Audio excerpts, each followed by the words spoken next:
Right, we got called to this compressor. It's a Copeland ZB26, I think. Was it ZB21?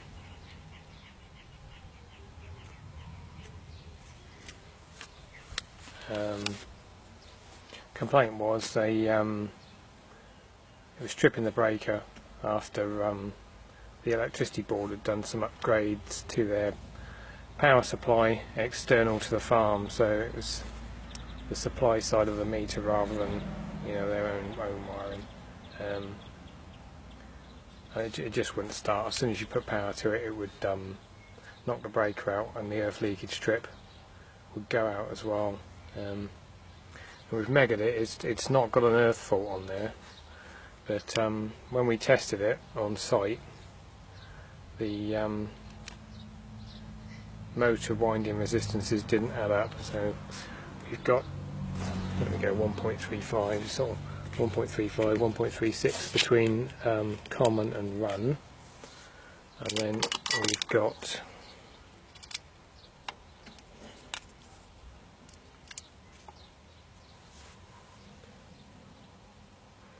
2.32 between common and start, which should give us somewhere around 3.68 between the two, because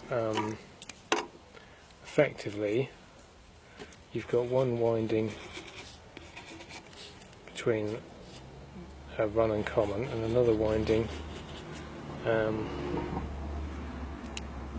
between start and common. So you're measuring this distance from here to here and then from there to there, and that they should roughly add up. And what we were getting on site, that's 3.2, and it roughly adds up to 3.68. I mean, they're never 100% spot on because your leads aren't necessarily a good connection on there. But what we were getting on site when we tested it was this reading wasn't too stable. It was ranging about up and down a bit on all of these. When we tested the new compressor,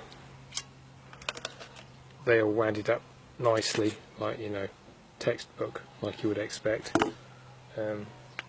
What we said we'd do is cut this open and see if we can see what had gone wrong with it. Whatever had happened seemed to have happened quickly because it hadn't had time to short out. It's not got an earth fault on it at all. We can test that if we put it on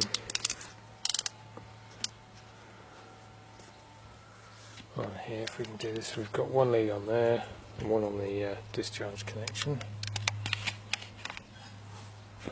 Let's see how we're going to manage this.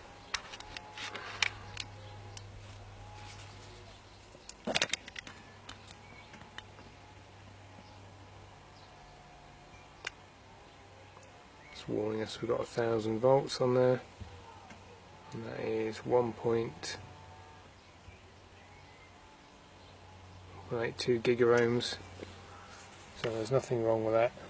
Windings being shorted out to the case at all.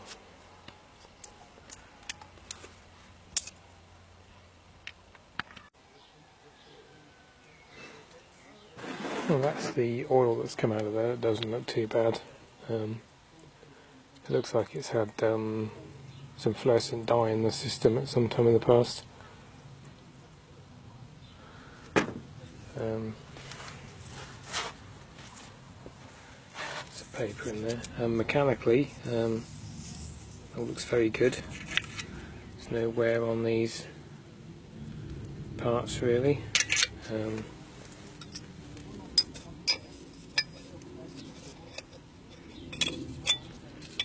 Sure how that fits in there.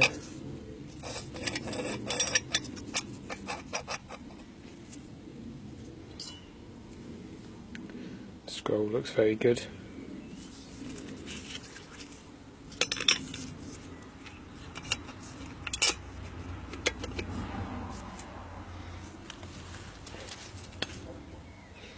Top scroll looks good.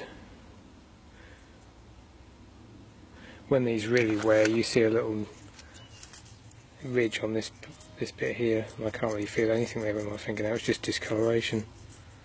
So, I mean, that also looks like it's got like the factory marks on there, maybe. So mechanically, it's looking good.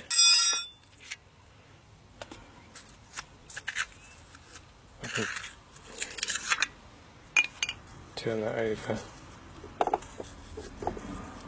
by hand, easy as anything. So it doesn't look like it's a mechanical failure.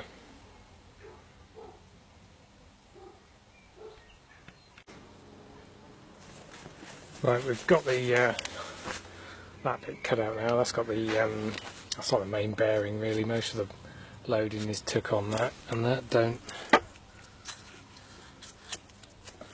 look too bad.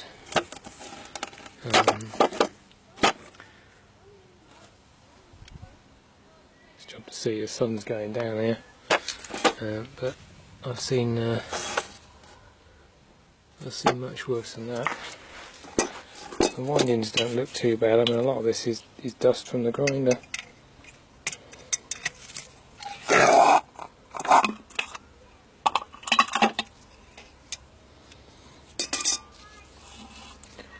And that's the bottom bearing. That don't look too bad. That's your oil pump. That spiral.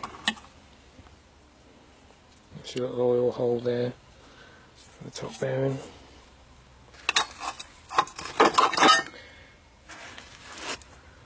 It does look like there's a molten blob of something in there down the bottom, so that might point to something having gone wrong with the windings, something dripped out of it. It doesn't look like it should be in there anyway. I don't think it's come in from us cutting it open, but let's see if we can cut around here, get the bottom piece off and have a look.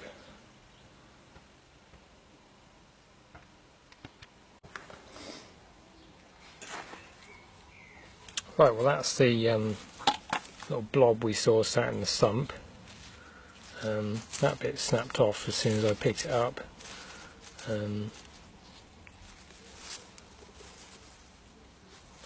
Although this bit seems quite tough. It's slightly flexible.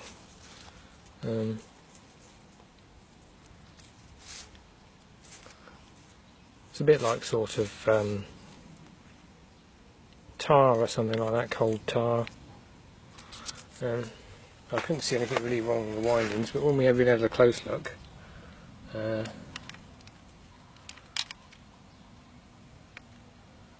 that blob. That actually looks like it's actually stuck in behind the strings there on the winding, so I'm wondering whether something's gone wrong in the windings that go down that gap in the stator, and this stuff has dripped out the bottom, and whether it just whatever's happened in there's happened really quickly.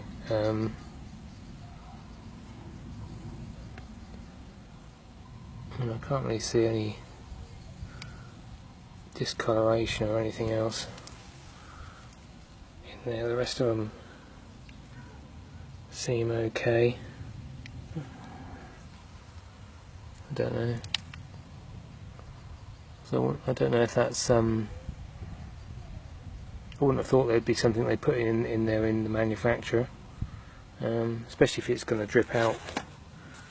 Let's go on the floor now. Especially if it's going to drip blobs out like that. I mean, that could easily get in the bottom there and stop it, block the oil way up. It was just luck it was sat on here. So it doesn't look like it's something that's come through the suction, because it's stuck in behind the strings there.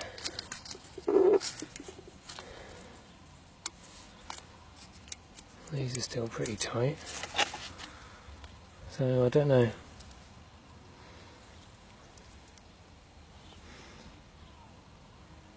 I've never seen anything like that before in one of these that I've cut open. I've done quite a few of them. Certainly never seen any blobs in the bottom of the sump.